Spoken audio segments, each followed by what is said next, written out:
Hello guys, ito yung mga galing Singapore.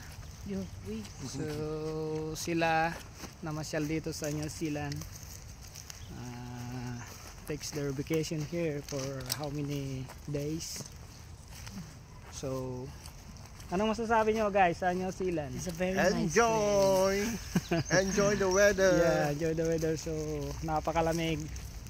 So last night nag-frosty siya. So ngayon kaya naka-jacket, nilalamig pa rin.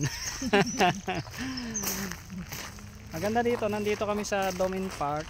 So maganda dito. Dito yung parang pasyalan ng mga tao dito sa New Zealand. Dito sila nagre-relaxing. Ayan siya na si Mars, hindi ko lang makita dito. Nauna siya sa amin. Ito yung parang Luneta sa atin kung ikukumpara mo, pero maganda yung view dito kumpara mo sa Luneta kasi dito malamig, doon sa Philippines ngayon mainit. So this part ito sa may paradahan dito.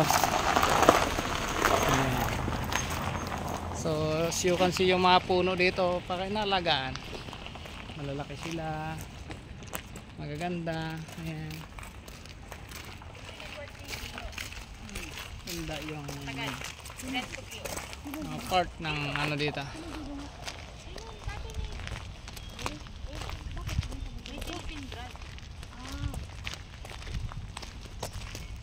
Ayan, papunta kami doon. This is the toilet part. This shed is the toilet. So as you can see, maganda talaga. Okay guys, bye bye.